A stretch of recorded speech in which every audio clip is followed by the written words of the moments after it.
We're getting started? Yeah, introduce yourself. Okay. I'm Chris, Lewis Waldron, and Chris and Chris. And I'm the Director of Education at the Philadelphia Zoo. I've been here since 1996. I'm Chris Waldron, Curator of Carnivores at the Philadelphia Zoo, and been here since 1995. I got the opportunity to see African wildlife very up close and personal, working with researchers that have the ability to basically handle a lot of animals, do tracking, radio collaring, that sort of thing.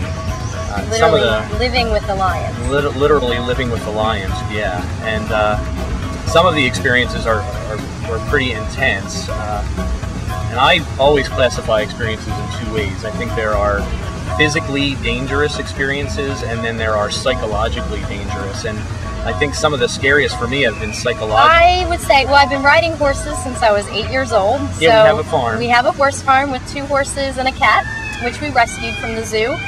And I would say probably some of the most dangerous things that I've experienced in my life is around horses, concussions, and actually he has a broken finger as a result of my thoroughbred.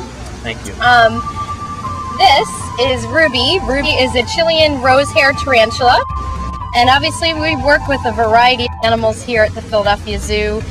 This is a species that obviously is poisonous, so if you came across this animal in the wild in Chile, you certainly want to keep your distance. They have a bite, we always say equivalent of about a bee sting, but if you're allergic to bee stings, which I'm not, that could be dangerous. And they obviously have these hairs that are very unique. Sometimes people will have an allergic reaction to their hairs, but Ruby here is an incredible animal. It's amazing to get this up close to animals like this. Oh, you're okay with that. Yeah, you didn't know if I'm allergic to bee stings. Fine. I know you're not allergic to bee stings, so she's hanging on to you there.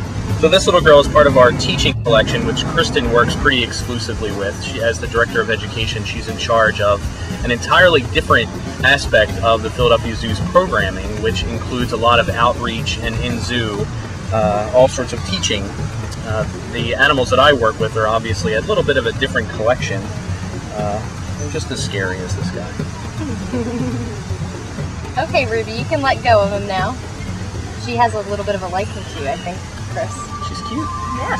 We're going to go over and see some bigger guys than this one, 2 Nile hippos. So let's go. Slightly bigger. Slightly bigger.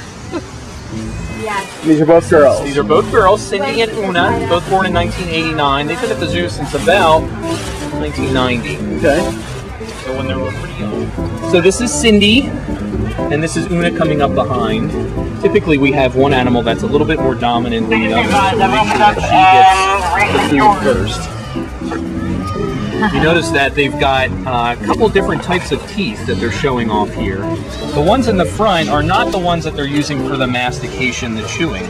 They're actually throwing a lot of this food back down into those flattened teeth.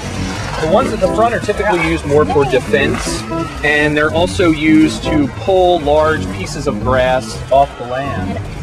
Obviously, hippos are the most dangerous animal in Africa, so this is not something that you want to get this close to. More so than lions? Yes, they're extremely territorial. It's not like they're out to eat you. They are upset that you are in their space.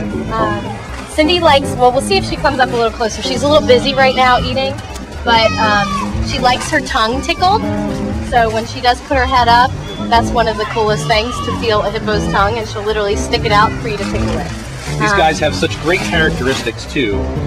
One of them is that they will actually secrete a reddish substance, and it's used kind of like a sun protectant. So oftentimes you'll see them secreting this red substance on their body. It's not blood, it's just the way that they can protect their really sensitive skin. Yeah, that's one of those myths that everybody always thinks that they're sweating blood. Come here, Cindy. However, I would say though that, as with a lot of species in Africa, most of them, they're not going to want to get close to you. So if they know you're coming, they're typically going to want to move in the other direction.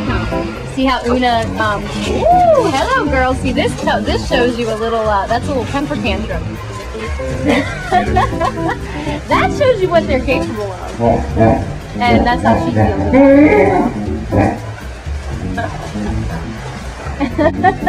All right, Cindy. Bye. Bye, girls. That is what we like to call wildlife with the Waldrons. Wildlife with the Waldrons, right.